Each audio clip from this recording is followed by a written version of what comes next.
Hi everyone, നമ്മളിന്ന് നോക്കുന്നത് നമ്മുടെ സുവോളജിക്കകത്ത് വരുന്നുള്ള മോളിക്കുലാർ ബേസിസ് ഓഫ് ഇൻഹെറിറ്റൻസ് എന്ന് പറയുന്ന പാഠഭാഗമാണ് കേട്ടോ. ഈ ചാപ്റ്ററിനകത്ത് നമുക്ക് മെയിനായിട്ട് ആരെക്കുറിച്ചാണ് നോക്കാനുള്ളത്? DNA കുറിച്ചാണ് നോക്കാനുള്ളത്. DNA പറയുമ്പോൾ deoxy റൈബോ nucleic acid. Deoxy റൈബോ nucleic acid എന്ന് പറയുന്ന DNA കുറിച്ചാണ് നമുക്ക് പ്രധാനമായിട്ട് നോക്കാനുള്ളത്. നമുക്കറിയാം DNA എന്ന് വെച്ചാൽ എന്താണ്? ഒരു വലിയൊരു പോളിമറാണ്. എന്തിൻ്റെ പോളിമറാണ് DNA എന്ന് പറയുന്നത്? ഡിയോക്സി റൈബോ ന്യൂക്ലിയോടൈഡ്സിൻ്റെ പോളിമറാണ് ഇത് DNA എന്ന് പറയുന്നത്. RNA എന്ന് വെച്ചിട്ടുണ്ടെങ്കിൽ റൈബോ ന്യൂക്ലിയോടൈഡ്സിൻ്റെ ഒരു പോളിമറാണ്. DNA എന്ന് വെച്ചാൽ ഡിയോക്സി റൈബോ ന്യൂക്ലിയോടൈഡ്സിൻ്റെ. അങ്ങനെ ഒരുപാട് ഡിയോക്സി റൈബോ ന്യൂക്ലിയോടൈഡ്സ് ജോയിൻ ചെയ്തിട്ടാണ് എന്തുണ്ടാകുന്നുള്ളത്? ഈ DNA ഉണ്ടാകുന്നുള്ളത്. ഇനി നമ്മൾ പോളിമറിനകത്ത് എത്ര ഡിയോക്സി റൈബോ ന്യൂക്ലിയോടൈഡ്സ് ഉണ്ട്, എത്ര ഡിയോക്സി റൈബോ ന്യൂക്ലിയോടൈഡ്സ് ഉണ്ട്, അത് വെച്ചിട്ടാണ് നമ്മൾ DNAൻ്റെ ലെങ്ത്ത് പറയാം. The length of the DNA is usually defined as number of nucleotides present in it. അതായത് ഒരു മോളിക്യൂളിനകത്ത് എത്ര നമ്പർ ഓഫ് ന്യൂക്ലിയോടൈഡ്സ് ഉണ്ട്, അത്രയാണ് അതിൻ്റെ ലെങ്ത് എന്ന് പറയുന്നത്. ഫോർ എക്സാമ്പിൾ, നമ്മളൊരു ബാക്ടീരിയോഫേജ് എടുക്കുകയാണെങ്കിൽ അതിനകത്ത് 5386 ന്യൂക്ലിയോടൈഡ്സ് ആണ് ഉള്ളത്. ഇനി ബാക്ടീരിയോഫേജ് ലാംഡ എടുക്കുകയാണെങ്കിൽ 48,502 ബേസ് പെയർസ് ആണ് ഉള്ളത്. അത്രയും എന്തുണ്ട്? ന്യൂക്ലിയോടൈഡ്സ് ഉണ്ട്. നെക്സ്റ്റ് ഈക്കോളൈ എടുക്കുകയാണെങ്കിൽ 4.6 × 10⁶ ബേസ് പെയർസ് ആണുള്ളത്. മനസ്സിലായില്ലേ? അങ്ങനെ നമ്മൾ ഓരോ ഓർഗാനിസത്തിൻ്റെയും DNA ലെങ്ത്ത് പറയുന്നത് എന്തിൻ്റെ കേസിലാണ്? ഇതുപോലുള്ള ന്യൂക്ലിയോടൈഡ് ബേസ് പെയർസിൻ്റെ കേസിലാണ്. അപ്പോൾ DNA എന്ന് വെച്ചാൽ എന്താണ്? ഒരു ഡിയോക്സി റൈബോ ന്യൂക്ലിയോടൈഡിൻ്റെ ഒരു പോളിമറാണ്. അതിൻ്റെ ലെങ്ത്ത് എന്തിനെ ഡിപ്പെൻഡ് ചെയ്തിരിക്കുന്നു? എത്ര ന്യൂക്ലിയോടൈഡ്സ് ഉണ്ട് എന്നതിനെ ഡിപ്പെൻഡ് ചെയ്തിരിക്കുന്നു.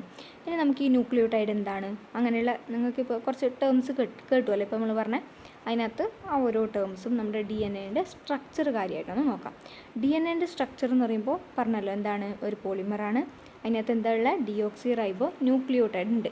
അതിപ്പോൾ DNAൻ്റെ കേസിലാകുമ്പോൾ ഡിയോക്സി റൈബോ ന്യൂക്ലിയോടൈഡും RNAൻ്റെ കേസിലാകുമ്പോൾ റൈബോ ന്യൂക്ലിയോടൈഡുമാണ്. ഡിയോക്സി റൈബോ അല്ല, റൈബോ ന്യൂക്ലിയോടൈഡാണ് ഇതിനകത്ത് RNAൻ്റെ കേസിൽ. അപ്പോൾ നമ്മൾ കോമൺ ആയിട്ട് അതിനെ ഒരു ന്യൂക്ലിയോടൈഡ് എന്ന് പറയാം. എന്തായിട്ട് പറയാം? ഡിയോക്സി റൈബോന്നും റൈബോന്നും പറയുന്നില്ല, കോമൺ ആയിട്ട് ന്യൂക്ലിയോടൈഡ് എന്ന് പറയുന്നു. അപ്പോൾ ഇങ്ങനെ ഒരുപാട് ന്യൂക്ലിയോടൈഡ്സ് കൂടി ചേർന്നിട്ടാണ് നമ്മുടെ DNAയും RNAയും ഉണ്ടാകുന്നുള്ളത്. ഇനി ഓരോ ന്യൂക്ലിയോടൈഡിനകത്തും മെയിനായിട്ട് എത്ര കോമ്പോണൻസ് ഉണ്ട്? 3 കോമ്പോണൻസ് ഉണ്ട്. നമ്മുടെ ഓരോ ന്യൂക്ലിയോടൈഡിനടുത്തും എത്ര കോമ്പോണൻസ് ഉണ്ട്? 3 കോമ്പോണൻസ് ഉണ്ട്. ആ 3 ഏതാണെന്ന് വെച്ചിട്ടുണ്ടെങ്കിൽ, ഒന്ന് നൈട്രോജീനസ് ബേസ്, ഇതെന്താണെന്ന് പറഞ്ഞുതരാം. Nitrogenous base. പിന്നെ ഒരു ഷുഗർ എന്ന് പറയുമ്പോൾ പെൻറ്റോസ് ഷുഗറാണ്. 5 കാർബൺ അടങ്ങിയിരിക്കുന്ന ഒരു ഷുഗറാണ് പെൻറ്റോസ് ഷുഗർ. അപ്പോൾ ഒരു നൈട്രോജീനസ് ബേസും ഒരു പെൻറ്റോസ് ഷുഗർ. ഈ പെൻറ്റോസ് ഷുഗർ എന്ന് പറയുമ്പോൾ അത് RNAൻ്റെ കേസിലാകുമ്പോൾ റൈബോസും DNAൻ്റെ കേസിലാകുമ്പോൾ ഡിയോക്സി റൈബോസും. ആ പേരിൽ തന്നെ നമ്മൾ പറയുന്നില്ലേ, ഡിയോക്സി റൈബോ ന്യൂക്ലിക് ആസിഡ്. RNA ആകുമ്പോൾ റൈബോ ന്യൂക്ലിക് ആസിഡ് എന്നല്ലേ പറയുന്നുള്ളത്. അപ്പോൾ ആ റൈബോസ് ഷുഗർ പെൻറ്റോസ് ഷുഗർ RNAൻ്റെ കേസിൽ റൈബോസും DNAൻ്റെ കേസിൽ ഡിയോക്സി റൈബോസുമാണ്. അപ്പോൾ 3 കോമ്പോണൻസാന്ന് പറഞ്ഞു. അതിനകത്ത് 1 നൈട്രജനസ് ബേസ്, 2 നമ്മുടെ പെൻറ്റോസ് ഷുഗർ, 3ാമത്തെ ആളാണ് ഫോസ്ഫേറ്റ്. അപ്പോൾ ഏതൊക്കെയാണ് ഒരു ന്യൂക്ലിയോടൈഡിനകത്ത് പ്രസൻ്റ് ആയിട്ടുള്ള 3 ആൾക്കാർ? നമ്മുടെ നൈട്രോജനസ് ബേസും പെൻറ്റോസ് ഷുഗറും ഫോസ്ഫേറ്റ് ഗ്രൂപ്പും. ഈ നൈട്രോജീനസ് ബേസ് എന്ന് പറയുമ്പോൾ മെയിനായിട്ട് 2 ടൈപ്പ് ഉണ്ട്. നൈട്രോജനസ് ബേസ് എന്ന് പറയുമ്പോൾ മെയിനായിട്ട് 2 ടൈപ്പ് ഉണ്ട്. അതാണ് പ്യൂരിൻസും പിരിമിഡിൻസും.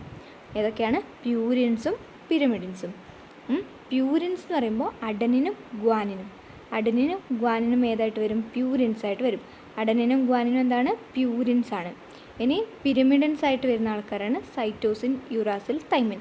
അങ്ങനെ നമുക്ക് 5 നൈട്രജൻ ബേസസ് ഉണ്ട്. 5 നൈട്രജൻ ബേസസ് ഉണ്ട്. ഈ നൈട്രജൻ ബേസ് മെയിനായിട്ട് 2 ഉണ്ട്, പ്യൂരിൻസും പിരിമിഡിൻസും. ആ പ്യൂരിൻസിനകത്ത് വരുന്നതാണ് അഡനിനും ഗ്വാനിനും. ഇനി പിരിമിഡിൻ്റെ കേസിൽ വരുന്നതാണ് സൈറ്റോസിൻ, യുറാസിൽ, തൈമിൻ. അങ്ങനെ 5 എന്തുണ്ട് നമുക്ക്? നൈട്രോജനസ് ബേസ് ടോട്ടൽ നമുക്കുണ്ട്. ഇതിനകത്ത് നമ്മുടെ DNAക്കകത്ത് പ്രസൻ്റ് ആയിട്ടുള്ളതാണ് അഡനിനും ഗ്വാനിനും സൈറ്റോസിനും തൈമിനും. ATGC, adenine, guanine, cytosine, thymine. ഈ 4 നമ്മുടെ DNAൻ്റെ കേസിൽ പ്രസൻ്റ് ആയിട്ടുള്ളത്. ഇനി നമ്മൾ ഏതെടുക്കുകയാണ്? RNA എടുക്കുകയാണെങ്കിൽ ഈ Tക്ക് പകരം AUGC ആണ്. ഇൻസ്റ്റെഡ് ഓഫ് തൈമിൻ RNAയിൽ ആരാളുടെ? യുറാസിൽ. അപ്പോൾ അതാണ് DNAയും RNAയും തമ്മിലുള്ള ഒരു വ്യത്യാസം. എന്താണ്? ഈ നൈട്രജൻ ബേസസിൻ്റെ കേസിൽ നമ്മുടെ DNAക്കകത്ത് മൊത്തത്തിൽ 5 നൈട്രജൻ ബേസസ് ഉണ്ട്. നമ്മളെ DNA-ക്കകത്ത് എയും ടിയും ജിയും സിയും ആണ് പ്രസൻറ്റ്. എ പറയുമ്പോൾ adenine, T thymine, G guanine, C cytosine. ഇവിടെ ഈ തൈമിന് പകരം ആര് വരും? യുറാസിൽ വരും. മനസ്സിലായോ? അതാണ് DNA-യും RNA-യും തമ്മിലുള്ള ഒരു കോമൺ ആയിട്ടുള്ള ഡിഫറൻസ്. സോ സൈറ്റോസിൻ എന്ന് പറയുന്നത് കോമൺ ആണ് രണ്ടിലും. തൈമിൻ എന്ന് പറയുന്നത് ഏതിനകത്ത് മാത്രമേ ഉണ്ടാവുള്ളൂ? DNA-ക്കകത്ത് മാത്രമേ ഉള്ളൂ. ആര്? തൈമിൻ. തൈമിൻ എന്ന് പറഞ്ഞാൽ DNA-യിൽ മാത്രം. യുറാസിൽ എന്ന് പറഞ്ഞാൽ RNA-യിൽ മാത്രം. മനസ്സിലായല്ലോ? തൈമിൻ എന്ന് പറഞ്ഞാൽ DNA-യിൽ മാത്രം, യുറാസിൽ RNA-യിൽ മാത്രം. ഇനി ഈ നൈട്രോജനസ് ബേസ് നമ്മുടെ പെൻറ്റോ ഷുഗറായിട്ട് ബൈൻഡ് ചെയ്യും. ഒരു ന്യൂക്ലിയോടൈഡ് എങ്ങനെയാണ് ഫോം ചെയ്യുന്നത്? ന്യൂക്ലിയോടൈഡിനകത്ത് 3 കോമ്പണൻസ് എന്ന് പറഞ്ഞില്ലേ? അത് 3 കോമ്പണൻസും വെവ്വേറെ നിന്നാലും ന്യൂക്ലിയോടൈഡ് ആവുമോ? ഇല്ലല്ലോ. നമുക്കതിനെ ബൈൻഡ് ചെയ്യണം. ആ ബൈൻഡ് ചെയ്യണമെങ്കിൽ എന്ത് ചെയ്യും? നമ്മുടെ നൈട്രോജനസ് ബേസ്, ഇപ്പോൾ അഡനിനാവാം, ഗ്വാനിനാവാം, ഏതെങ്കിലും ഒരു നൈട്രോജനസ് ബേസ് ഏതായാലും കുഴപ്പമില്ല. ആ നൈട്രോജനസ് എല്ലാം നമ്മുടെ DNA-ക്കകത്ത് പ്രസൻ്റ് ആയിട്ടുണ്ട് കേട്ടോ. അപ്പോൾ ഏത് ബൈൻഡ് ചെയ്താലും എന്തുണ്ടാവും? ഒരു ന്യൂക്ലിയോടൈഡ് ഉണ്ടാവും. അപ്പോൾ നമ്മുടെ ആ നൈട്രോജനസ് ബേസിനെ എന്ത് ചെയ്യും? ഒരു പെൻറ്റോ ഷുഗറായിട്ട് ബൈൻഡ് ചെയ്യും. ഈ നൈട്രോജനസ് ബേസ് എന്ത് ചെയ്യും? നമ്മുടെ പെൻറ്റോ ഷുഗറിൻ്റെ ഫസ്റ്റ് കാർബണിലുള്ള OH ഗ്രൂപ്പുമായിട്ട് പോയിട്ട് ബൈൻഡ് ചെയ്യും. ഏത് ലിങ്കേജാണ് അവിടെ നടക്കുന്നത്? എൻ ഗ്ലൈക്കോസിഡിക് ലിങ്കേജ് ആണ്. എന്താണ്? നമ്മുടെ നൈട്രോജനസ് ബേസ് നമ്മുടെ പെൻറ്റോ ഷുഗറായിട്ട് ബൈൻഡ് ചെയ്യുന്നു. പെൻറ്റോ ഷുഗറായിട്ട് എവിടെയാണ് ബൈൻഡ് ചെയ്യുന്നത്? ഫസ്റ്റ് കാർബണിലുള്ള OH ഗ്രൂപ്പുമായിട്ട് ബൈൻഡ് ചെയ്യുന്നു. പെൻറ്റോ ഷുഗറിൻ്റെ ഫസ്റ്റ് കാർബണിലുള്ള OH ഗ്രൂപ്പുമായിട്ട് നമ്മുടെ നൈട്രോജനസ് ബേസ് ബൈൻഡ് ചെയ്യും. അത് ഏത് ലിങ്കേജാണ്? നമ്മളിപ്പോൾ പെപ്റ്റൈഡ് ബോണ്ട് പഠിച്ചിട്ടുണ്ട്, ഹൈഡ്രജൻ ബോണ്ട്, കോവാലൻ്റ് ബോണ്ട് എന്നൊക്കെ പഠിച്ചിട്ടില്ലേ? അതേപോലെ ഇവിടെ നമ്മുടെ പെൻറ്റോ ഷുഗറും നൈട്രോജൻ ബേസും തമ്മിൽ ബൈൻഡ് ചെയ്യുന്നത് ഏത് ബൈൻഡിംഗ് ആണ്? എൻ ഗ്ലൈക്കോസിഡിക് ലിങ്കേജ് ആണ്. ഇങ്ങനെ നമ്മുടെ നൈട്രജൻ ബേസും നമ്മുടെ ഷുഗറും കൂടി ചേർന്നാൽ അതെന്തായിട്ട് മാറും? എൻ ഗ്ലൈക്കോസിഡിക് ലിങ്കേജിൽ കൂടി അവർ ബൈൻഡ് ചെയ്ത് കഴിഞ്ഞാൽ എന്തുണ്ടായി? അപ്പം ഉണ്ടാകുന്ന സാധനമാണ് ന്യൂക്ലിയോസൈഡ്. ന്യൂക്ലിയോസൈഡ് ഫോം ചെയ്തു. ന്യൂക്ലിയോസൈഡ് കിട്ടിയില്ലേ? ഇനിയിപ്പോൾ നമ്മൾ അഡിനിൻ എന്ന് പറയുന്ന നൈട്രജൻ ബേസാണ് ഷുഗറുമായിട്ട് ബൈൻഡ് ചെയ്തതെങ്കിൽ അത് അഡിനോസിൻ. ഇനി ഗ്വാനിനാണെങ്കിൽ ഗ്വാനോസിൻ, തൈമിനാണെങ്കിൽ തൈമോസിൻ. ഓക്കെ, അങ്ങനെയാണ് നമ്മളതിനെ പറയാം. അപ്പം ന്യൂക്ലിയോസൈഡ് കിട്ടിയില്ലേ? അപ്പോൾ എന്താണ്? ഒരു നൈട്രജൻ ബേസും ഷുഗറും ബൈൻഡ് ചെയ്യുമ്പോൾ നമുക്ക് എന്ത് കിട്ടും? ന്യൂക്ലിയോസൈഡ് കിട്ടും. അത് ഏത് ബൈൻഡിംഗ് ആണ്? എൻ ഗ്ലൈക്കോസിഡിക് ലിങ്കേജ് ആണ്. ഇനി ഇപ്പോൾ പറഞ്ഞ നമ്മുടെ ന്യൂക്ലിയോസൈഡ് ഉണ്ടല്ലോ, ഈ ന്യൂക്ലിയോസൈഡ് ഫോസ്ഫേറ്റ് ഗ്രൂപ്പുമായിട്ട് ബൈൻഡ് ചെയ്യും. ചെയ്യുമ്പോൾ നമുക്ക് എന്ത് കിട്ടും? ന്യൂക്ലിയോടൈഡ് കിട്ടും. ഇപ്പോൾ നമ്മൾ പറഞ്ഞ ന്യൂക്ലിയോസൈഡ് പറഞ്ഞത് നൈട്രജൻ ബേസും റൈബോസ് ഷുഗറും അല്ലെങ്കിൽ പെൻറ്റോസ് ഷുഗറും അവർ ബൈൻഡ് ചെയ്തപ്പോൾ ന്യൂക്ലിയോസൈഡ് കിട്ടി. ആ ന്യൂക്ലിയോസൈഡ് നമ്മളെ ഫോസ്ഫേറ്റുമായിട്ട് ബൈൻഡ് ചെയ്യും. അപ്പോൾ നമുക്ക് എന്ത് കിട്ടും? ന്യൂക്ലിയോടൈഡ് കിട്ടും. വെന്നെ ഫോസ്ഫേറ്റ് ഗ്രൂപ്പ് ഇവരെവിടെയാണ് ബൈൻഡ് ചെയ്യുന്നത്? നമ്മൾ നേരത്തെ പറഞ്ഞില്ലേ, നൈട്രജൻ ബേസ് പോയിട്ട് പെൻറ്റോസ് ഷുഗറിൻ്റെ ഫസ്റ്റ് കാർബണിലുള്ള OH ഗ്രൂപ്പുമായിട്ടാണ് ബൈൻഡ് ചെയ്യുന്നത്. ഇവിടെ ഈ ഫോസ്ഫേറ്റ് ഗ്രൂപ്പ് എവിടെയാണ് ബൈൻഡ് ചെയ്യുന്നത് വെച്ചിട്ടുണ്ടെങ്കിൽ 5' കാർബണിലാണ്. 5' കാർബണിൽ പ്രസൻ്റ് ആയിട്ടുള്ള OH ഗ്രൂപ്പുമായിട്ടാണ്, ന്യൂക്ലിയോസൈഡിൻ്റെ 5' കാർബണിൽ പ്രസൻ്റ് ആയിട്ടുള്ള OH ഗ്രൂപ്പുമായിട്ടാണ് നമ്മുടെ ഫോസ്ഫേറ്റ് ഗ്രൂപ്പ് ബൈൻഡ് ചെയ്യുന്നുള്ളത്. നേരത്തെ നൈട്രജൻ ബേസും പെൻറ്റോസ് ഷുഗറും തമ്മിലുള്ള ബൈൻഡിങ് ഏതായിരുന്നു? ഗ്ലൈക്കോസിഡിക് ബോണ്ടായിരുന്നു. ഇവിടെ അത് ഏതാണെന്ന് വെച്ചിട്ടുണ്ടെങ്കിൽ ഫോസ്ഫോ എസ്റ്റർ ലിങ്കേജ് ആണ്. ഇവിടെ ന്യൂക്ലിയോസൈഡ് നമ്മുടെ ഫോസ്ഫേറ്റുമായിട്ട് ബൈൻഡ് ചെയ്യുന്നത് ഏത് ബോണ്ടാണ്? ഫോസ്ഫോ എസ്റ്റർ ലിങ്കേജ് ആണ്. അപ്പോൾ നമുക്ക് എന്ത് കിട്ടും? ഒരു ന്യൂക്ലിയോടൈഡ് കിട്ടും.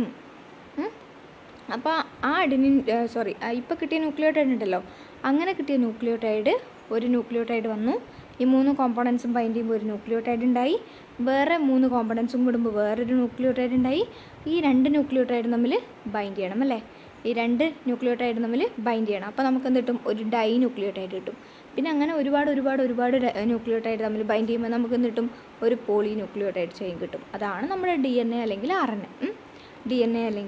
RNA. നമ്മൾ DNA-ൻ്റെ കേസാണ് പറയുന്നുള്ളത്. DNA-നകത്ത് പ്രസൻ്റ് ആയിട്ടുള്ള നൈട്രജൻ ബേസസ് ഏതൊക്കെയാണ്? ATGC, പ്യൂരിൻസും പിരിമിഡിൻസും, ATGC. അപ്പോൾ ഇപ്പോൾ എന്താ പറഞ്ഞത്? ഒരു ന്യൂക്ലിയോസൈഡ് എങ്ങനെയാണ് ഫോം ചെയ്യുന്നത്? ഒരു ന്യൂക്ലിയോടൈഡിൽ എന്തൊക്കെയാണ് ഉള്ളത് പറഞ്ഞു. എന്നിട്ട് ഒരു ന്യൂക്ലിയോസൈഡ് എങ്ങനെയാണ് ഫോം ചെയ്തേ പറഞ്ഞു. ഒരു ന്യൂക്ലിയോടൈഡ് എങ്ങനെയാണ് ഫോം ചെയ്തേ പറഞ്ഞു. ഇനി 2 ന്യൂക്ലിയോടൈഡ് ഫോം ചെയ്യുമ്പോൾ ഡൈ ന്യൂക്ലിയോടൈഡും, ഒരുപാട് ന്യൂക്ലിയോടൈഡ്സ് ഫോം ചെയ്യുമ്പോൾ പോളിന്യൂക്ലിയോടൈഡും ആയി. ഇനി ഈ 2 ന്യൂക്ലിയോടൈഡ് ബൈൻഡ് ചെയ്യുമ്പോൾ ഉള്ളൊരു ബോണ്ട് ഉണ്ടല്ലോ, അതാണ് 3' 5' ഫോസ്ഫോ ഡയസ്റ്റർ ലിങ്കേജ്. ആ ലിങ്കേജാണ് ഫോസ്ഫോ ഡൈഎസ്റ്റർ ലിങ്കേജ്. ഇപ്പോൾ തന്നെ നമ്മൾ 3 ലിങ്കേജ് പഠിച്ചു. ഒന്ന് എൻ ഗ്ലൈക്കോസിഡിക് ലിങ്കേജ്, പിന്നെ ഒന്ന് ഫോസ്ഫോ എസ്റ്റർ ലിങ്കേജ്, ഇവിടെ phospho diester linkage. Phospho diester linkage പറയുമ്പോൾ 2 ന്യൂക്ലിയോടൈഡ് തമ്മിൽ ബൈൻഡ് ചെയ്യുന്ന ആ ലിങ്കേജ്, അതാണ് ഫോസ്ഫോ ഡൈഎസ്റ്റർ ലിങ്കേജ്. ഇതിവിടെ കാണുന്നുണ്ടല്ലോ, ഇതൊരു റൈബോ ഷുഗർ, ഇത് എ എന്ന് പറയുന്ന നൈട്രജനസ് ബേസ്, ഇത് ടി എന്ന് പറയുന്ന നൈട്രജനസ് ബേസ്. ഇത് ഇത്ര എടുക്കുകയാണെങ്കിൽ ഒരു ന്യൂക്ലിയോടൈഡാണ് കേട്ടോ, ഒരു ന്യൂക്ലിയോടൈഡാണ് കേട്ടോ. ഇത് വേറൊരു ന്യൂക്ലിയോടൈഡാണ്, ഇത് വേറൊരു ന്യൂക്ലിയോടൈഡാണ്, ഇത് വേറൊരു ന്യൂക്ലിയോടൈഡാണ്, ഇത് വേറൊരു ന്യൂക്ലിയോടൈഡാണ്. എല്ലാത്തിലും എന്തുണ്ട്? ഓരോ റൈബോ ഷുഗർ ഉണ്ട്. അതിനൊക്കെ എന്തുണ്ട്? ഒരു നൈട്രജൻ ബേസ് ആഡ് ചെയ്തിട്ടുണ്ട്. അപ്പോൾ ഒരു നൈട്രജൻ ബേസും ഒരു ന്യൂക്ലിയോടൈഡും ഒന്നിച്ച് ചേർന്നാൽ അതെന്തായിട്ട് മാറും? ഇത്ര മാത്രം റൈബോ ഷുഗറും ഇതും മാത്രം വന്നാൽ എന്തായി? ന്യൂക്ലിയോസൈഡായി. ആ ന്യൂക്ലിയോസൈഡ് ആരുമായിട്ട് ബൈൻഡ് ചെയ്യുന്നു? ഫോസ്ഫേറ്റുമായിട്ട് ബൈൻഡ് ചെയ്തിട്ട് ഒരു ന്യൂക്ലിയോടൈഡ് ഫോം ചെയ്യുന്നു. ആ ന്യൂക്ലിയോടൈഡ് മറ്റൊരു ന്യൂക്ലിയോടൈഡുമായിട്ട് ബൈൻഡ് ചെയ്യുന്നു. അങ്ങനെ ഒരുപാട് ന്യൂക്ലിയോടൈഡ് ജോയിൻ ചെയ്തിട്ട് ഒരു പോളി ന്യൂക്ലിയോടൈഡ് അല്ലെങ്കിൽ നമ്മുടെ DNA ഫോം ചെയ്യുന്നു. അപ്പോൾ ഇതാ 3' ഒരു എൻഡിൽ 3' ഉണ്ടാവും, ഒരു എൻഡിൽ 5' ഉണ്ടാവും. ഇവിടത്തേക്കാണ് അടുത്ത 3' വന്നിട്ട് ബൈൻഡ് ചെയ്യുന്നുള്ളത്. നെക്സ്റ്റ് അപ്പോൾ എന്താവും? അടുത്ത 3' വന്ന് ഇവിടെ നിൽക്കുമ്പോൾ അതിൻ്റെ 5' ഇവിടെ ബാക്കിയാവും. അവിടത്തേക്കാണ് അടുത്ത 3' വന്ന് ബൈൻഡ് ചെയ്യുക. ഇവിടെ 3' കാണുന്നില്ലേ? ഇവിടത്തേക്കാണ് അടുത്ത 5' വന്ന് ബൈൻഡ് ചെയ്യുക. ഇനി ഈ 5' ഇവിടെ ബൈൻഡ് ചെയ്യുമ്പോൾ അടുത്ത ഇതിൻ്റെ തന്നെ 3' ഇവിടെ ബാക്കിയാവും. അതിലേക്ക് അടുത്ത 5' അങ്ങനെ അത് ബൈൻഡ് ചെയ്തുകൊണ്ട് പോവും. ഓക്കെ, ഇതെവിടെ കൊടുത്തിട്ടുണ്ട്, ഇതാ ഇവിടെ വായിക്കാം നമുക്ക്. A polymer thus formed has one end a polymer thus formed has at one end a free phosphate. ഒരു ഫ്രീ ഫോസ്ഫേറ്റ് ഉണ്ടാവും ഒരു എൻഡിൽ, അതിന് നമ്മൾ 5' എൻഡ് എന്ന് വിളിക്കും. ഇവിടെ ഒരു 3' എന്തുണ്ടാവും? OH ഗ്രൂപ്പ് ഉണ്ടാവും, അതിന് നമ്മൾ എന്ത് വിളിക്കും? 3' എൻഡ് എന്ന് വിളിക്കും. സോ 5' എൻഡും 3' എൻഡും മനസ്സിലായില്ലേ? 5' എൻഡും 3' എൻഡും. അപ്പോൾ ഇങ്ങനെയാണ് നമ്മുടെ എന്തിൻ്റെ സ്ട്രക്ചർ, നമ്മുടെ DNAൻ്റെ സ്ട്രക്ചർ വരുന്നുള്ളത്. അപ്പോൾ ന്യൂക്ലിയോസൈഡ്, ന്യൂക്ലിയോടൈഡ്, ആ ലിങ്കേജിൻ്റെ പേര്, ഇതൊക്കെ ഇമ്പോർട്ടൻ്റ് ആണ്. നമ്മുടെ പോളി ന്യൂക്ലിയോടൈഡിൻ്റെ ബാക്ക് ബോൺ എങ്ങനെയാണ് ഫോം ചെയ്യുന്നത്? It is due to the sugar and phosphate. ഷുഗറും ഫോസ്ഫേറ്റുമായിട്ടാണ് നമ്മുടെ പോളിന്യൂക്ലിയോടൈഡിൻ്റെ ബാക്ക് ബോൺ ഫോം ചെയ്യുന്നുള്ളത്. ഇനി നമ്മുടെ എന്താണ് പറയാനുള്ളത്? നമ്മുടെ DNA കുറിച്ച് പറയുകയാണെങ്കിൽ DNA ഫസ്റ്റ് ഐഡൻറ്റിഫൈ ചെയ്തത്, DNA എന്ന് പറയുന്ന ഒരു അസിഡിക് സബ്സ്റ്റൻസ് ആണ്, ന്യൂക്ലിക് ആസിഡ് ആണ് അല്ലേ, ഡിയോക്സി റൈബോ ന്യൂക്ലിക് ആസിഡ് ആണ്. അപ്പോൾ ന്യൂക്ലിക് ആസിഡ്, ആ ഒരു അസിഡിക് സബ്സ്റ്റൻസ് നമ്മുടെ ന്യൂക്ലിയസിലുണ്ടെന്ന് ഫസ്റ്റ് ഐഡൻറ്റിഫൈ ചെയ്തത് ഫ്രെഡറിക് മീഷർ ആണ്. ആരാണ്? ഫ്രെഡറിക് മീഷർ ആണ്. എന്നിട്ട് അദ്ദേഹം അതിനെന്ത് വിളിച്ചു? ന്യൂക്ലീൻ എന്ന് വിളിച്ചു. അപ്പോൾ അതിൻ്റെ സ്ട്രക്ചറും കാര്യങ്ങളൊന്നും ഐസൊലേറ്റ് ചെയ്യാനോ നമുക്ക് DNA എന്താണ് കാര്യമായി പഠിക്കാനോ അപ്പോഴത്തെ ടെക്നോളജീസ് ഒന്നും ഉണ്ടായിരുന്നില്ല അല്ലേ. അതുകൊണ്ട് തന്നെ എന്താണ് 1869 അദ്ദേഹം ആ കിട്ടിയൊരു പ്രൊഡക്റ്റിനെ എന്ത് വിളിച്ചു? ആ സബ്സ്റ്റൻസിനെ ന്യൂക്ലീൻ എന്ന് വിളിച്ചു. പിന്നെ കാലങ്ങൾക്ക് ശേഷം 1869 അദ്ദേഹം അത് കണ്ടുപിടിച്ചിരുന്നു. അതിൻ്റെ സ്ട്രക്ചറും കാര്യങ്ങളൊന്നും അദ്ദേഹത്തിന് മനസ്സിലായില്ല. ഒരു അസിഡിക് സബ്സ്റ്റൻസ് ഉണ്ടെന്ന് അദ്ദേഹം കണ്ടുപിടിച്ചിരുന്നു. പിന്നെ 1953 എന്ത് പറ്റി? നമ്മുടെ ജെയിംസ് വാട്സണും അതുപോലെ തന്നെ ഫ്രാൻസിസ് ക്രിക്കും ഒരു എക്സ്റേ ഡിഫ്രാക്ഷൻ ഡാറ്റ പ്രൊഡ്യൂസ് ചെയ്തിട്ട് എന്ത് ചെയ്തു? Double helix model. നമ്മുടെ DNA എങ്ങനെയാണ് നിൽക്കുന്നത് നമുക്കറിയാം അല്ലേ, ഒരു ലാഡർ പോലെ ഇങ്ങനെ ഡബിൾ ഹെലിക്സ് ആയിട്ടാണ് അതുള്ളത്. ഇങ്ങനെ ബൈൻഡ് ചെയ്തിട്ടുണ്ടാവും, അഡനിനും ഗ്വാനിനും അങ്ങനെ നമ്മുടെ നൈട്രജൻ ബേസ് സ്പേസ് അങ്ങോട്ടും ഇങ്ങോട്ടും ബൈൻഡ് ചെയ്തിട്ടുണ്ടാവും. A ബൈൻഡ് ചെയ്യുന്നത് T ആയിട്ടും G ബൈൻഡ് ചെയ്യുന്നത് C ആയിട്ടുമാണ്. അഡനിൻ തൈമിനായിട്ടും ഗ്വാനിൻ സൈറ്റോസിനുമായിട്ടുമാണ് നമുക്ക് പറയാം. അപ്പോൾ എന്താണ് നമ്മൾ പറഞ്ഞത്? ആദ്യം ഒരു അസിഡിക് സബ്സ്റ്റൻസ് ഉണ്ട് എന്ന് പറഞ്ഞതാരായിരുന്നു? Frederick Miescher. പിന്നെ അതിന് നമ്മൾ എന്താണ് ഡബിൾ ഹെലിക്സ് സ്ട്രക്ചർ കണ്ടുപിടിക്കുന്നത് ആരാണ്? ഫ്രാൻസിസ് ക്രിക്കാണ്. അതുപോലെ തന്നെ ജെയിംസ് വാട്സണും ഫ്രാൻസിസ് ക്രിക്കാണ് എന്ത് കണ്ടുപിടിക്കുന്നുള്ളത്? ഈ ഡബിൾ ഹെലിക്സ് സ്ട്രക്ചർ. ഇപ്പം ഞാൻ പറഞ്ഞല്ലോ ഇങ്ങനെയാണെന്ന് പറഞ്ഞല്ലോ. ഇതിനകത്ത് എന്തുണ്ട്? A T ആയിട്ട് ബൈൻഡ് ചെയ്യും, G എന്തുമായിട്ട് ബൈൻഡ് ചെയ്യും? C ആയിട്ട് ബൈൻഡ് ചെയ്യും. So the proposition of A എത്രയുണ്ടോ അത്രയും T ഉണ്ടാവും അല്ലേ. A T ആയിട്ടാണ് ബൈൻഡ് ചെയ്യുന്നത്. അപ്പോൾ എത്ര A ഉണ്ടോ അത്ര തന്നെ T ഉണ്ടാവും. എപ്പോഴും അവർ ബൈൻഡ് ചെയ്തിട്ടല്ലേ നമ്മുടെ സ്ട്രക്ചറിനകത്ത് ഉണ്ടാവുക. അപ്പോൾ എത്രത്തോളം A ഉണ്ടോ അത്രത്തോളം T ഉണ്ടാവും. അതുപോലെ തന്നെ എത്രത്തോളം G ഉണ്ടോ അത്രത്തോളം C ഉണ്ടാവും. അതാണ് ഏത് റൂള്? എർവിൻ ചർഗാഫ് എന്ന് പറയുന്ന ഒരു ബയോളജിസ്റ്റ് കണ്ടുപിടിച്ചതാണ്. The proposition was also based on the observation of Erwin Chargaff that for a double standard DNA, അതായത് ഇങ്ങനെ പറഞ്ഞത് ഡബിൾ സ്റ്റാൻഡേർഡ് പറഞ്ഞാൽ മനസ്സിലായില്ലേ? ഡബിൾ സ്റ്റാൻഡേർഡ് ആയിട്ടുള്ള ഒരു DNA അകത്ത് the ratio between A and T ratio between A and T അതുപോലെ തന്നെ ratio between G and C are constant and equals 1.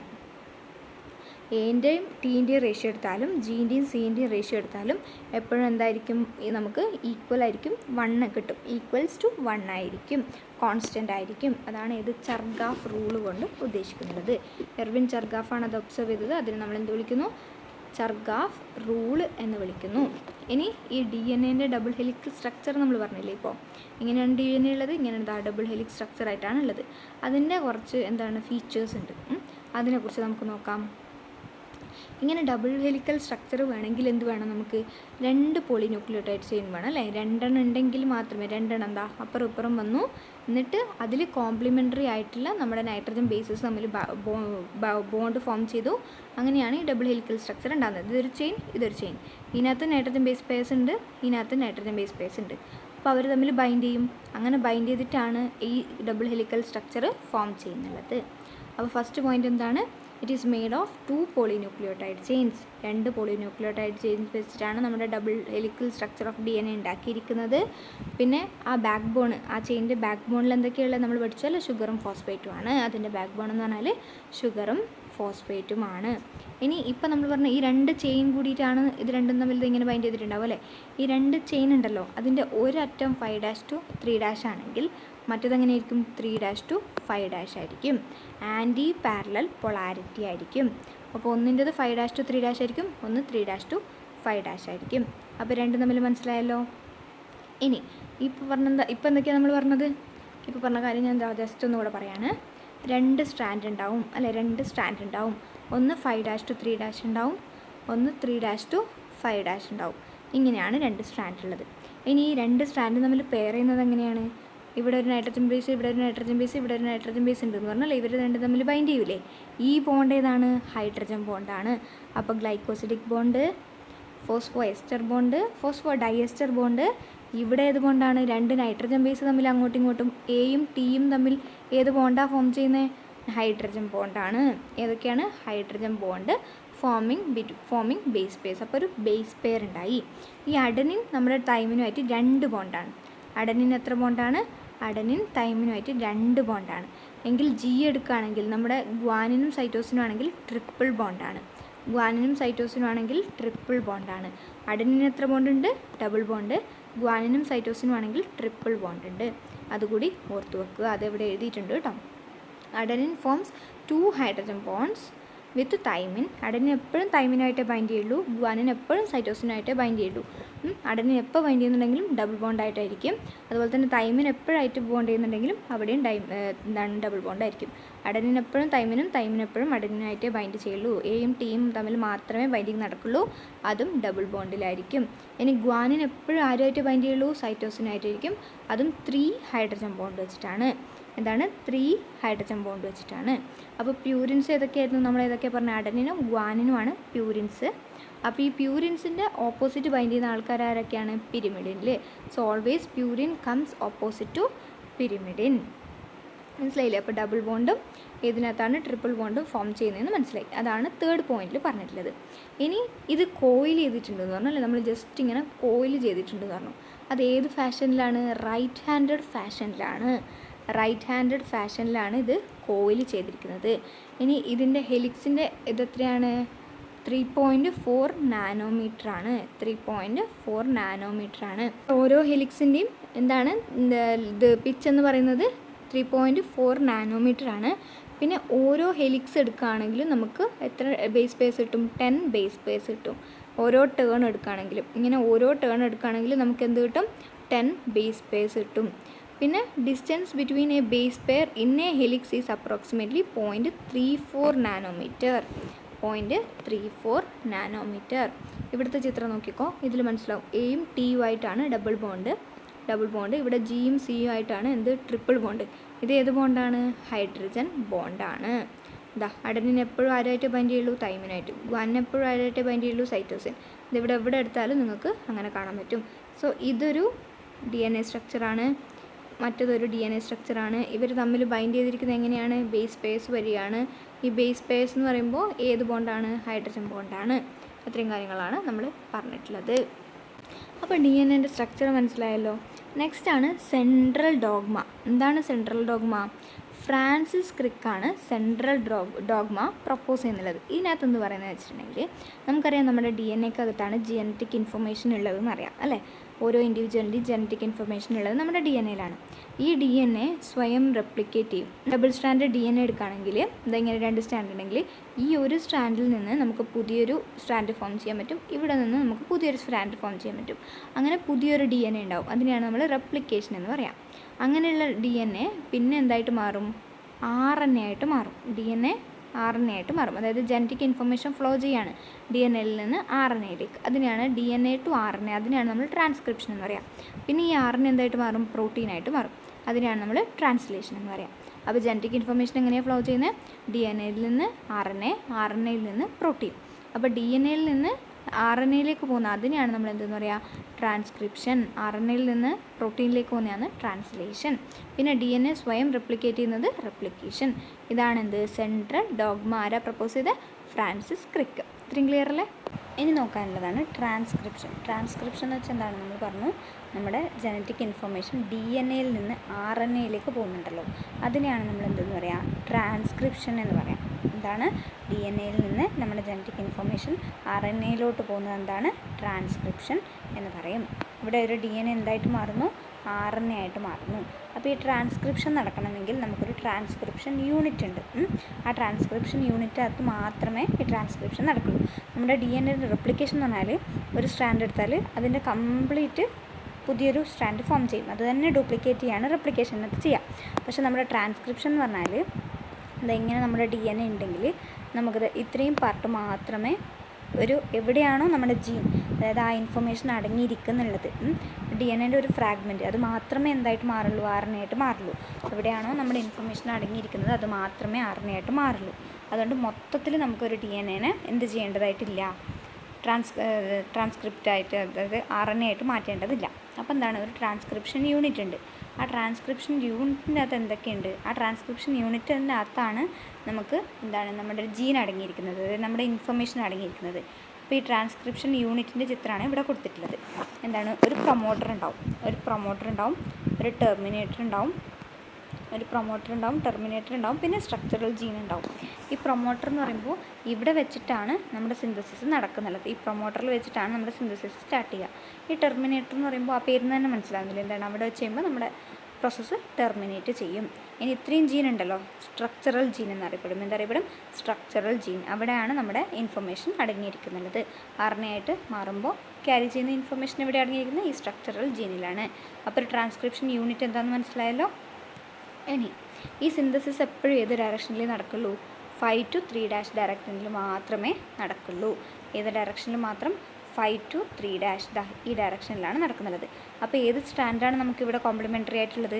3' to 5'. ഇത് കാണുന്നുണ്ടല്ലോ, 3' to 5'. ഈ സ്റ്റാൻഡാണ് നമുക്ക് എന്തായിട്ട് ടെംപ്ലേറ്റ് ആയിട്ട് നിന്ന് തരുന്നുള്ളത്. ആ ടെംപ്ലേറ്റ് സ്റ്റാൻഡിന് എതിരായിട്ടാണ് ഇങ്ങനെ കോംപ്ലിമെൻ്ററി ഓരോ സ്റ്റാൻഡ് ഇങ്ങനെ ഫോം ചെയ്തുകൊണ്ട് പോകുന്നുള്ളത്. അപ്പോൾ എന്താണ്? അപ്പോൾ ഏതാണ് ടെംപ്ലേറ്റ് സ്റ്റാൻഡ്, ഏതാണ് കോഡിങ് സ്റ്റാൻഡ് എന്ന് മനസ്സിലായില്ലേ? ടെംപ്ലേറ്റ് സ്റ്റാൻഡ് ഡയറക്ഷൻ എപ്പോഴും ഏത് ഡയറക്ഷനിലേ പോകുള്ളൂ? സിന്തസിസ്, നമ്മുടെ RNA സിന്തസിസ് 5' to 3' ഡയറക്ഷനിൽ മാത്രമേ പോകുള്ളൂ. അപ്പോൾ മറ്റേ സ്റ്റാൻഡ് എന്തായിട്ട് നിൽക്കണം? നമുക്ക് കോംപ്ലിമെൻ്ററി ആയി നിൽക്കണം. അപ്പോൾ അവരാണ് എന്ത്? ടെംപ്ലേറ്റ് സ്റ്റാൻഡ് എന്ന് പറയുന്നത്. പിന്നെ നമ്മൾ ഉണ്ടാക്കുന്ന സ്റ്റാൻഡ് ഉണ്ടല്ലോ, the strand is referred to as coding strand which does not coding for anything. So ഇവിടെ 2 സ്റ്റാൻഡിൻ്റെ പേര് നിങ്ങൾക്ക് കാണുന്നുണ്ട്. ഒന്നാണ് നമ്മുടെ ഏതാണ്? Template stand. ഈ സ്റ്റാൻഡ് എന്ന് പറയുമ്പോൾ എന്താണ്? ഈ സ്റ്റാൻഡാണ് നമുക്ക് കോംപ്ലിമെൻ്ററി ആയിട്ട് നിൽക്കുന്നത്. അത് ഇങ്ങോട്ടാണ് ഇങ്ങനെ സിന്തസിസ് നടക്കുന്നത്. അപ്പോൾ അത് ടെംപ്ലേറ്റ് സ്റ്റാൻഡ്. ഇനി ഈ ടെംപ്ലേറ്റ് സ്റ്റാൻഡ് കഴിഞ്ഞ് കഴിഞ്ഞാൽ ഇവിടെ കോഡിങ് സ്റ്റാൻഡ് നടക്കുന്നുണ്ട് അല്ലേ? നമ്മുടെ സിന്തസിസ് ഇവിടെ തന്നെയാണ് നടക്കുന്നത്. അപ്പോൾ ഈ കോഡിങ് സ്റ്റാൻഡിൻ്റെ അതേ ഡയറക്ഷനിലാണ് നമ്മുടെ സിന്തസിസ് നടക്കുന്നത്. പക്ഷേ ഈ കോഡിങ് സ്റ്റാൻഡ് ഒരു പണി എടുക്കുന്നില്ല. അപ്പോൾ അതിനെന്ത് പറയും? നമ്മൾ കോഡിങ് സ്റ്റാൻഡ് എന്ന് പറയും. അപ്പോൾ ആ ഡയറക്ഷൻ ഒന്ന് ഓർത്ത് നോക്കണേ. 5' to 3' ആണ് നമ്മുടെ സിന്തസിസ് നടക്കുന്നുള്ളത്. ടെംപ്ലേറ്റ് സ്റ്റാൻഡ് ഏതാണ്? കോഡിങ് സ്റ്റാൻഡ് ഏതാണെന്ന് പറഞ്ഞു. പിന്നെ ഇവിടെ ഇൻവോൾവ് ചെയ്യുന്ന എൻസൈം എന്ന് പറഞ്ഞാൽ നമ്മുടെ RNA പോളിമറേസ് ആണ്. DNA dependent RNA polymerase. DNA dependent RNA polymerase ആണ് ഇവിടെ ട്രാൻസ്ക്രിപ്ഷൻ ചെയ്യുന്നുള്ളത്. അവർക്ക് ഏത് ഡയറക്ഷനിൽ മാത്രമേ ചെയ്യാൻ അറിയുള്ളൂ? 5 to 3' ആണ് അവരുടെ സിന്തസിസ് നടക്കുക. ഇനി പ്രൊമോട്ടറും ടെർമിനേറ്ററും സ്ട്രക്ചറൽ ജീനും കാര്യങ്ങൾ എന്താണെന്ന് മനസ്സിലായില്ല. The promoter is set to be located towards 5' end of the structural gene. Structural ജീനിൻ്റെ 5' എൻഡിലായിരിക്കും ആരുണ്ടാവുക, നമ്മുടെ പ്രൊമോട്ടർ ഉണ്ടാവുക. ഇനി നമ്മുടെ ഏതാണ് ടെർമിനേറ്റർ ഉണ്ടാവുക 3' എൻഡിലാണ്. 3' എൻഡിലാണ് towards the coding stream. 3' end of the coding strand. 3' end coding സ്റ്റാൻഡിൻ്റെ 3' എൻഡിലാണ് ഏത് താഴെയായിട്ടായിരിക്കും ഏതുണ്ടാവുക, നമ്മുടെ ടെർമിനേറ്റർ ഉണ്ടാവുക. പ്രൊമോട്ടർ എപ്പോഴും എവിടെ ഉണ്ടാവുക, ഈ സ്ട്രക്ചറൽ ജീനിൻ്റെ 5' എൻഡിലായിട്ടായിരിക്കും നമ്മുടെ ഇതുണ്ടാവുക. അപ്പോൾ ഇത്രയും കാര്യങ്ങൾ മനസ്സിലായല്ലോ. ഇനി ട്രാൻസ്ക്രിപ്ഷനെ കുറിച്ച് പറയുകയാണെങ്കിൽ നമ്മുടെ ഒരു ജീൻ എടുക്കുകയാണ്.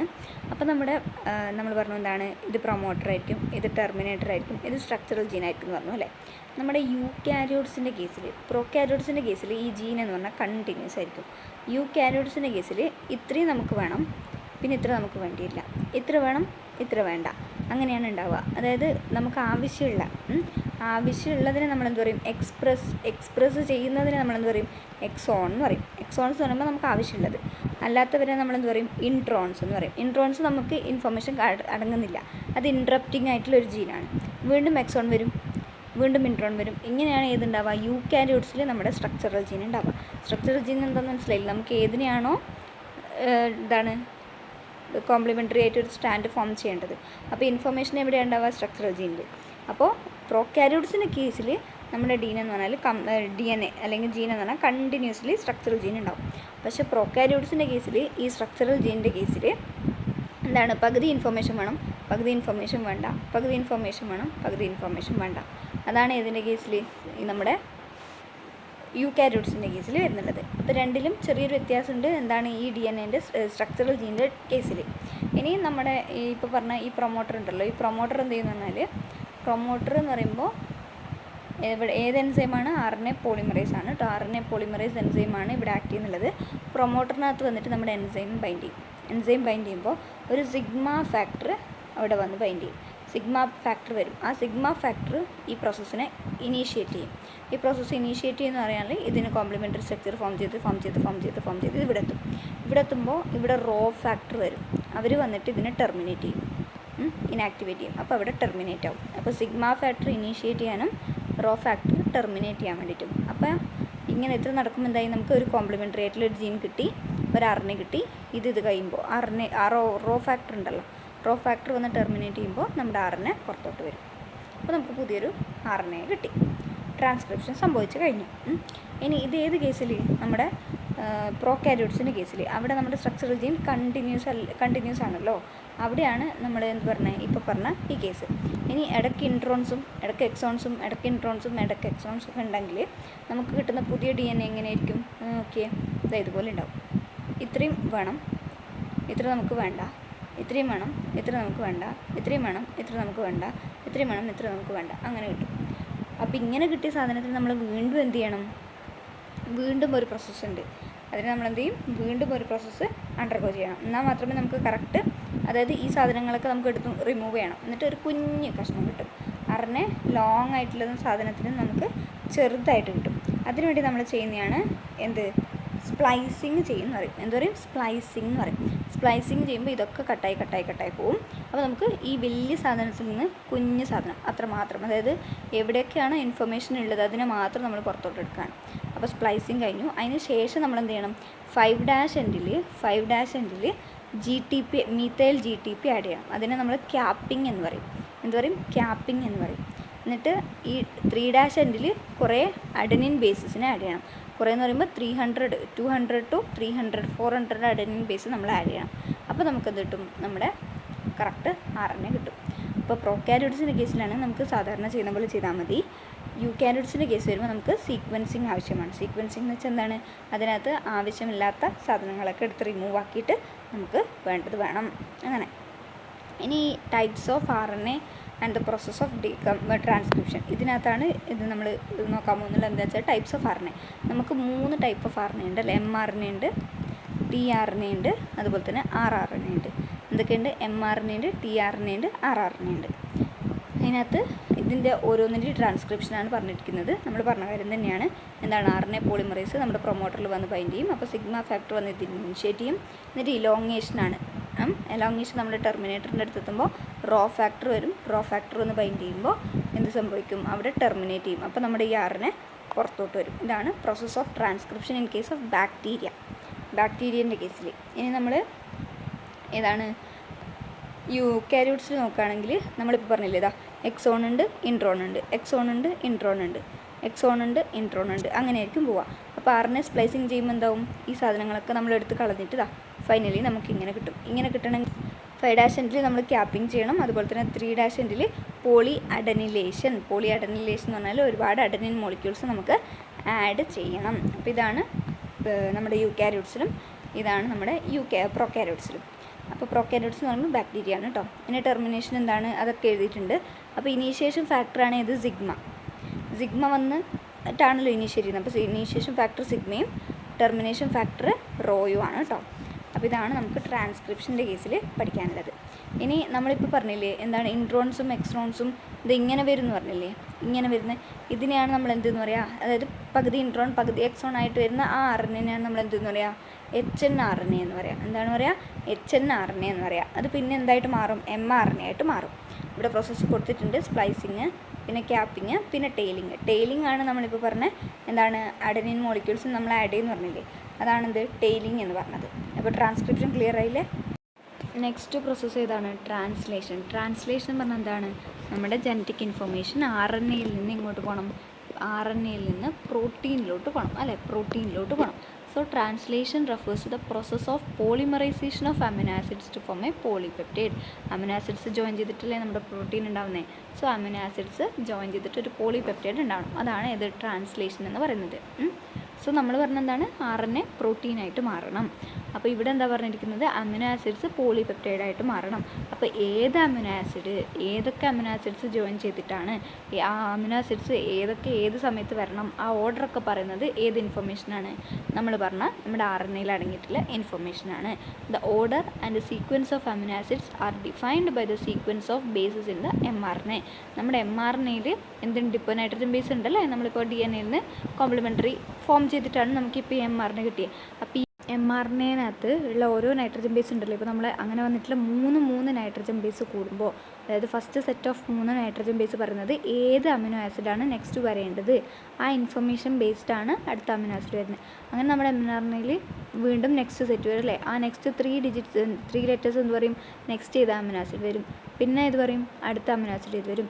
അങ്ങനെ ഈ ഓരോ 3 ഡിജിറ്റിൽ നിന്നും അതിൻ്റെ ഇൻഫർമേഷൻ വെച്ചിട്ട് ഓരോ അമിനോ ആസിഡ്സ് വരും.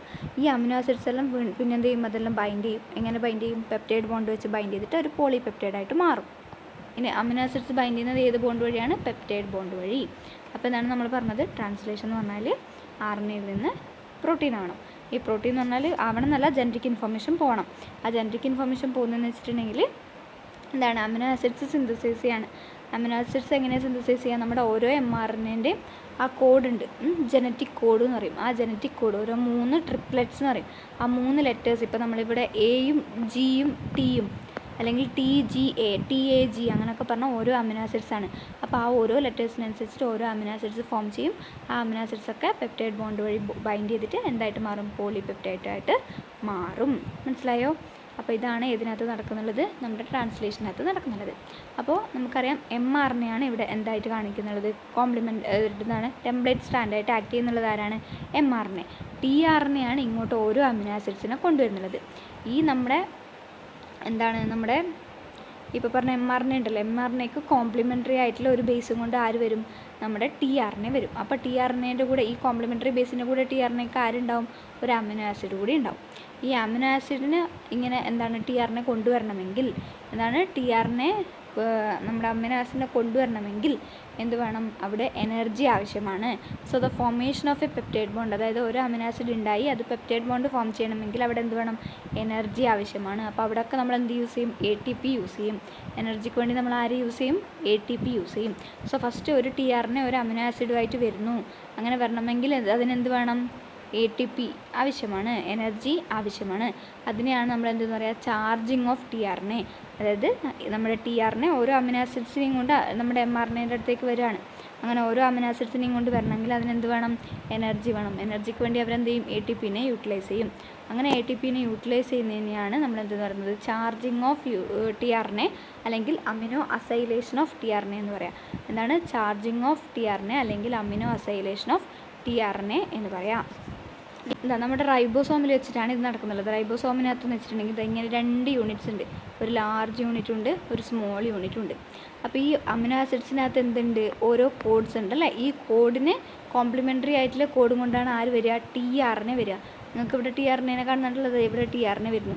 ഇവിടെ AAUന് പകരം UUA കൊണ്ടാണ് ആര് വരുന്നുള്ളത്, tRNA വരുന്നുള്ളത്. അതിൻ്റെ കൂടെ ആര് കൂടി ഉണ്ട്, ഈ ഒരു അമിനോ ആസിഡ് കൂടി ഉണ്ട്. അങ്ങനെ ഇത് വന്നിട്ട് നമ്മുടെ mRNAയിൽ ബൈൻഡ് ചെയ്യുമ്പോൾ എന്ത് സംഭവിക്കും, നമ്മുടെ ഈ അമിനോ ആസിഡ് ഫ്രീ ആവുന്നു. അമിനോ ആസിഡ് ഇവിടെ tRNA ആയിട്ട് ഇവിടെ ബൈൻഡ് ചെയ്യും, tRNA ഫ്രീ ആയി പോകുന്നു. നെക്സ്റ്റ് അടുത്ത tRNA വരുന്നു, അടുത്ത അമിനോ ആസിഡ് വരുന്നു. അങ്ങനെ ഓരോ അമിനോ ആസിഡും ഇങ്ങനെ വന്ന് ഇവർ ബൈൻഡ് ചെയ്ത് ഒരു പെപ്റ്റൈഡ് ബോണ്ട് ഫോം ചെയ്ത്, പെപ്റ്റൈഡ് ബോണ്ടിലൂടെ അവർ ബൈൻഡ് ചെയ്ത് വലിയൊരു പോളിപെപ്റ്റൈഡായിട്ട് മാറും. അപ്പോൾ എങ്ങനെയാണ് ട്രാൻസ്ലേഷൻ നടക്കുന്നത്, റൈബോസോമിനകത്താണ് നടക്കുന്നത്. റൈബോസോമിനകത്ത് mRNA ഇങ്ങനെ കോംപ്ലിമെൻ്ററി സ്ട്രാൻഡായിട്ട് നടക്കും, ടെംപ്ലേറ്റ് സ്ട്രാൻഡായിട്ട് കിടക്കും.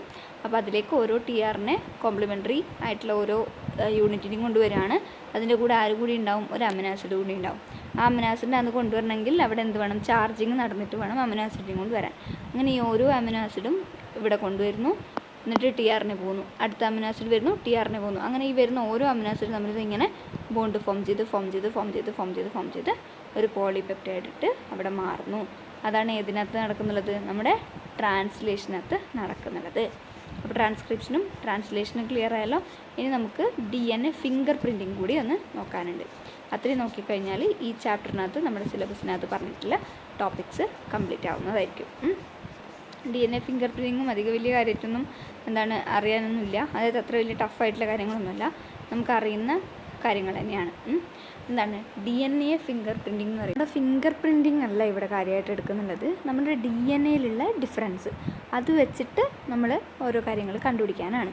ഇവിടെ നമുക്കറിയാം നമ്മുടെ എല്ലാവരുടെയും നമുക്ക് നമ്മുടെ ബോഡിക്കകത്ത് എത്ര ബേസ് പേഴ്സ് ഉണ്ട്, DNA 3 × 10⁹ ബില്യൺ അത്ര ബേസ് പേഴ്സ് ഉണ്ട്. അതായത് മീൻസ് 3 ബില്യൺ ബേസ് പേഴ്സിൻ്റെ അടുത്തോളം വരും. അത്രയും ബേസ് പേഴ്സാണ് നമ്മുടെ ബോഡിക്കകത്ത് ഉള്ളത്, നമ്മുടെ ഹ്യൂമനിലുള്ളത്.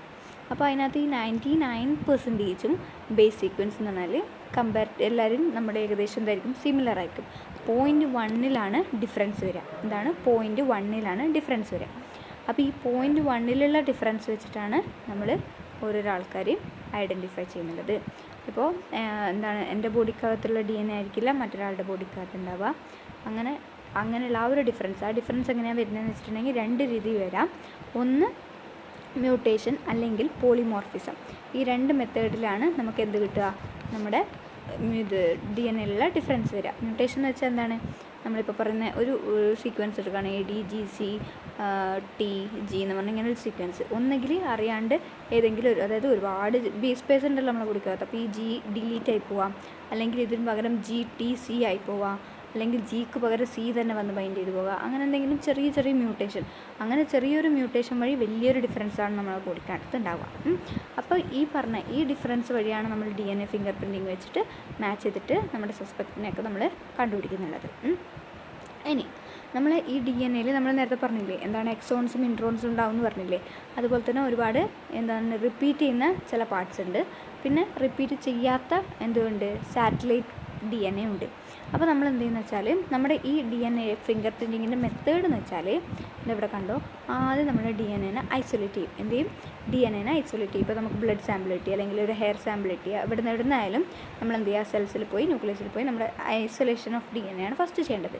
അങ്ങനെ DNAനെ ഐസൊലേറ്റ് ചെയ്ത് കിട്ടിയതിന് ശേഷം നമ്മളതിനെ എന്ത് ചെയ്യണം, ഡൈജസ്റ്റ് ചെയ്യണം എന്ന് വെച്ചാൽ റെസ്ട്രിക്ഷൻ എൻഡോന്യൂക്ലിയസ് എന്ന് പറയുന്ന എൻസൈം, ഇതാണ് നമ്മൾ സിസേഴ്സ് എന്ന് പറയുന്നത്. അങ്ങനെ നമ്മൾ DNAനെ കട്ടാക്കി മാറ്റും. അങ്ങനെ കട്ടാക്കിയിട്ട് അതിനെ ഡൈജസ്റ്റ് ചെയ്യും.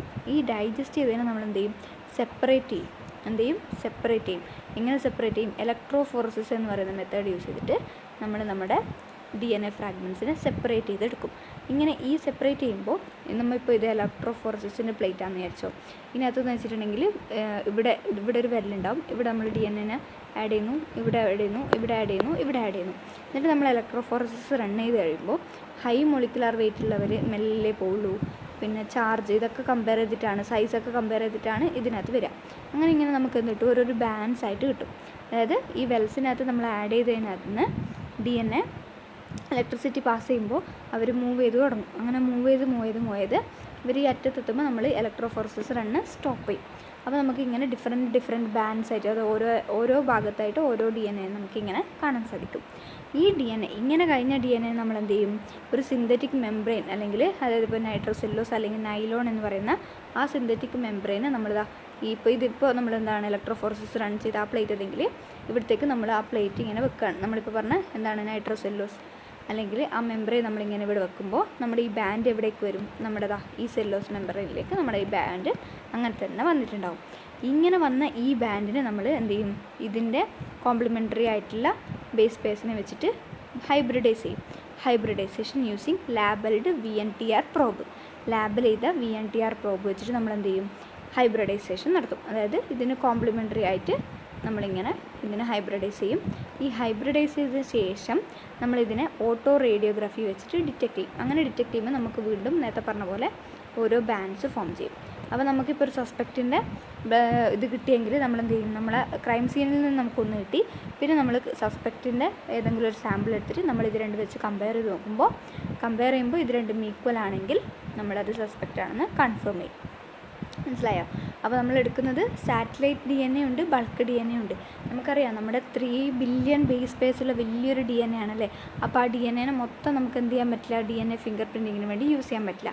അതിന് വേണ്ടിയിട്ടാണ് നമ്മൾ റെസ്ട്രിക്ഷൻ എൻഡോന്യൂക്ലിയസ് എൻസൈംസിനെ വെച്ചിട്ട് ഡൈജസ്റ്റ് ചെയ്യുന്നുള്ളത്. റെസ്ട്രിക്ഷൻ എൻഡോന്യൂക്ലിയസ് വെച്ച് ഡൈജസ്റ്റ് ചെയ്തിട്ട് അതിനെ സെപ്പറേറ്റ് ചെയ്തിട്ടാണ് എടുക്കുന്നത്. അപ്പോൾ ഇതിനകത്ത് നമുക്ക് റെപ്പറ്റേറ്റീവ് DNA ഉണ്ട്, സാറ്റലൈറ്റ് DNA ഉണ്ട്. നമ്മൾ നേരത്തെ പറഞ്ഞില്ലേ എക്സോൺ ഇൻട്രോൺ എന്ന് പറഞ്ഞില്ലേ, എക്സോൺ ഉണ്ടാവും, അതുപോലെ തന്നെ ഇൻട്രോൺ ഉണ്ടാവും എന്ന് പറഞ്ഞില്ലേ.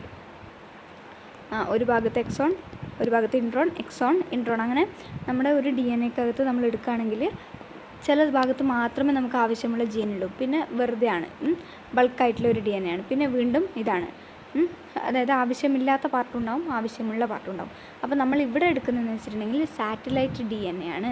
സാറ്റലൈറ്റ് DNA എന്ന് വെച്ചിട്ടുണ്ടെങ്കിൽ അതായത് എന്താണ്, നമുക്ക് എന്താണ് നമ്മുടെ ഈ ഇൻട്രോണിൻ്റെ പാർട്ട് വരില്ലേ, അതിനെയാണ് നമ്മൾ എന്തെന്ന് പറയുക, സാറ്റലൈറ്റ് DNA എന്ന് പറയാം. ആ സാറ്റലൈറ്റ് DNA യൂസ് ചെയ്തിട്ടാണ് നമ്മൾ ഈ ബാക്കി പറയുന്ന നമ്മുടെ ഡൈജഷനും അതിനെ ട്രാൻസ്ഫർ ചെയ്യുന്നതും ഹൈബ്രിഡൈസ് ചെയ്യുന്നതും ഈ കാര്യങ്ങളൊക്കെ ചെയ്യുന്നത്.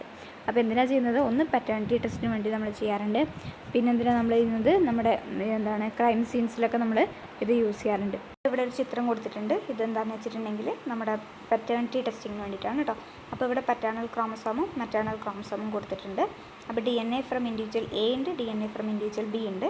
അപ്പോൾ ക്രോമസോം 7 എടുത്തിട്ടുണ്ട്, ക്രോമസോം 2 എടുത്തിട്ടുണ്ട്, അതുപോലെ തന്നെ ക്രോമസോം 16, അങ്ങനെ 3 ക്രോമസോം ആണ് എടുത്തിട്ടുള്ളത്. അപ്പോൾ അവിടെ എന്താണ് റെപ്പിറ്റേഷനാണ് നമ്മൾ ഓരോ കളറിലായിട്ട് കാണപ്പെടുന്നുള്ളത്. അപ്പോൾ നമ്മൾ അങ്ങനെ 2 ഇൻഡിവിജ്വലിൽ നിന്ന് എടുത്തിട്ട് നമുക്ക് നമ്മുടെ കുട്ടീൻ്റെത് മാച്ചിങ് ആണോ എന്നല്ലേ നമ്മൾ നോക്കുന്നത്. അപ്പോൾ C എന്ന് പറയുന്നത് കുട്ടിയുടെ ഇതായിരിക്കും, ബാൻഡായിരിക്കും. നമ്മൾ പറഞ്ഞല്ലോ നേരത്തെ ഇത് ചെയ്യുമ്പോൾ ബാൻഡിങ് കാണുമെന്ന് പറഞ്ഞില്ലേ, ഒരു ബാൻഡ് കാണുമെന്ന് പറഞ്ഞില്ലേ, അങ്ങനെയുള്ളത് C ആണ് ആ ബാൻഡ് കാണുന്നുള്ളത്. അപ്പോൾ ആ ബാൻഡ് വെച്ചിട്ട് നമ്മൾ A എന്ന് പറയുന്നത് ആ സിക്കകത്ത് ഇപ്പോൾ റെഡ് യെല്ലോ എന്ന് പറഞ്ഞ ബാൻഡ്സ് കാണുന്നുണ്ടല്ലോ, ലൈറ്റ് ബ്ലൂ, അത് വെച്ചിട്ട് നമ്മൾ A എന്ന് പറയുന്ന ഇൻഡിവിജ്വലിനെയും B എന്ന് പറയുന്ന ഇൻഡിവിജ്വലിൻ്റെയും എന്താണ് നമ്മൾ കമ്പയർ ചെയ്ത് നോക്കുകയാണ്. നമുക്കറിയാം ഹാഫ് മാത്രമേ നമുക്ക് പാരൻറ്റിൻ്റെ, അതായത് ഇപ്പോൾ നമ്മുടെ മദറിൽ നിന്ന് 50%ഉം ഫാദറിൽ നിന്ന് 50% ക്രോമസോംസാണ് നമുക്ക് കിട്ടുന്നത്. അതുകൊണ്ട് തന്നെ ഹാഫായിരിക്കും നമുക്ക് ഫാദറിൻ്റെ അടുത്ത് നിന്ന് ഉണ്ടാവുക. അപ്പോൾ നമ്മൾ ഇത് വെച്ചിട്ട് കമ്പയർ ചെയ്ത് നോക്കുകയാണ് ഏതിൽ നിന്നാണ് നമുക്ക് കൂടുതൽ പെർസെൻറ്റേജ് മാച്ചിങ് ഉള്ളത്. അപ്പോൾ ഏതിലാണോ കൂടുതൽ മാച്ചിങ് ഉള്ളത് അതായിരിക്കും ആ കുട്ടിയുടെ പാരൻ്റ് എന്ന് പറയുന്നത്. അപ്പോൾ അത്രയാണ് ഇത് DNA ഫിംഗർ പ്രിൻറ്റിങ്ങിൽ നടക്കുന്നത്. ഫിംഗർ പ്രിൻറ്റിങ് ഫസ്റ്റായിട്ട് ചെയ്തിട്ടുള്ളത് ആരാണ്, അലക് ജെഫ്രീസ് എന്ന് പറയുന്ന അദ്ദേഹമാണ് ആദ്യമായിട്ട് ചെയ്തിട്ടുള്ളത്. യൂസ് ചെയ്യുന്നത് ഏത് DNA ആണ്, റെപ്പറ്റേറ്റീവ് DNA അല്ല, സാറ്റലൈറ്റ് DNA വെച്ചിട്ടാണ് അവർ ചെയ്യുന്നത്.